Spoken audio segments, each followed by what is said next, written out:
အားလုံးပဲမင်္ဂလာပါဦးချီနောကောက်ခုဂျပန်စာသင်တန်းကနေကြိုဆိုပါရစေကျွန်တော်ကတော့ဦးချီနောဆိုင်စေဖြစ်ပါတယ်ကျွန်တော်တို့ဦးချီနောကောက်ခုဂျပန်စာသင်တန်းကဂျပန်စာကိုစိတ်ဝင်စားကြတဲ့အားလုံးအတွက်ဂျပန်စာနဲ့ပတ်သက်ပြီးတော့စိတ်ဝင်စားစရာအကြောင်းအရာတွေကိုဗီဒီယိုလေးဖန်တီးပြီးတော့တင်ဆက်ပေးသွားမှာဖြစ်ပါတယ်ဒါကြောင့်မလို့ကျွန်တော်တို့ရဲ့ဦးချီနောကောက်ခုဂျပန်စာသင်တန်းက Facebook page TikTok channel နဲ့ YouTube channel တွေကို follow and subscribe လေးလုပ်ထားပေးဖို့အတွက်မြတ်တရားခံပါတယ်ခင်ဗျာ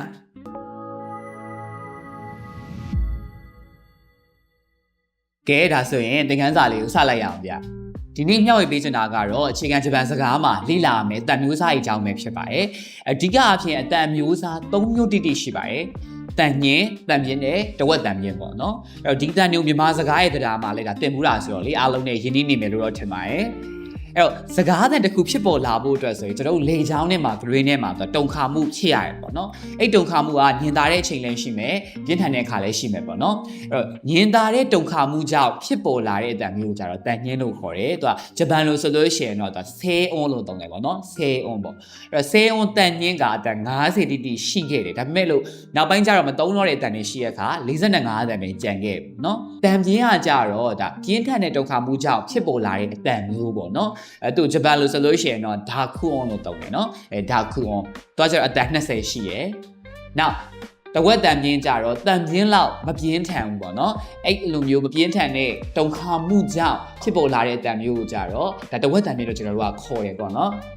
ဂျပန်လိုဆိုရင်ဟန်ဒါခုအွန်လို့သုံးတယ်နော်ဟန်ဒါခုအွန်ဟန်စာတဝက်ပေါ့နော်ဒါကိုကတန်ပြင်းဆိုတော့ဒါကြောင့်ကျွန်တော်တို့ကအလွယ်လေးပေါ့တဝက်တန်ပြင်းလို့ပြောလိုက်တာပေါ့နော်ဒါကတကယ်ကိုထူးခြားတဲ့အတန်တစ်ခုပေါ့နော်ဒါဂျပန်စကားမှာပဲရှိတယ်အတန်ပေါ့နော်တော့9တန်ပဲရှိပါတယ်အဲ့တော့ဒီတန်ညင်းတန်ပြင်းတဝက်တန်ပြင်းဒါတွေပဲလားဆိုတော့မဟုတ်သေးဘူးပေါ့နော်ကျွန်တော်တို့ဒါနှာတန်လို့ခေါ်တဲ့ဟာစဝင်ရှိအောင်မယ်နောက်ပေါင်းဆက်တန်လို့ခေါ်တဲ့ရောင်းရှိမယ်ဒါလေးကိုလည်းထပ်ပြီးတော့လေ့လာရမယ်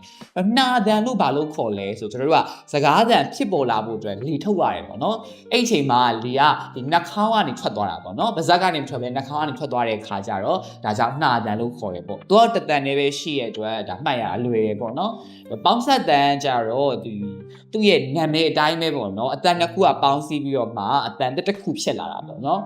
သူကကြတော့36တန်တော့ရှိရဲဒါပေမဲ့လို့တူနေတဲ့3တန်ကိုပယ်လိုက်မယ်ဆိုလို့ရှိရင်เนาะဒါ33တန်ပဲကျန်မယ်ပေါ့เนาะအဲ့လိုမျိုးအဲ့တော့ဒါဆိုလို့ရှိရင်ကျွန်တော်တို့အခြေခံဂျပန်စာမှာဘာအတန်တွေကိုလေ့လာရမယ်မျိုးစားဘယ်နှခုရှိလဲဆိုတာတော့ဒါနားလည်သွားကြမယ်လို့ထင်ပါတယ်အဲ့တော့ကျွန်တော်ရဲ့ဒီဗီဒီယိုလေးอ่ะပေါ့เนาะအားလုံးအတွက်အကျိုးတစ်စုံတစ်ရာဖြစ်တယ်ဆိုလို့ရှိရင် like and share လေးလုပ်ပြီးတော့ဒါအားပေးဖို့အတွက်ညှော်လဲပါတယ်ခင်ဗျာနောက်ဗီဒီယိုကြလို့ရှိရင်ဒီထက်ပိုကောင်းတဲ့အကြောင်းအရာတွေကိုမျှဝေပေးနေပြန်ဆောင်ပါမယ်အဲ့တော့တက်တာပါကျေးဇူးအများကြီးတင်ပါတယ်ခင်ဗျာ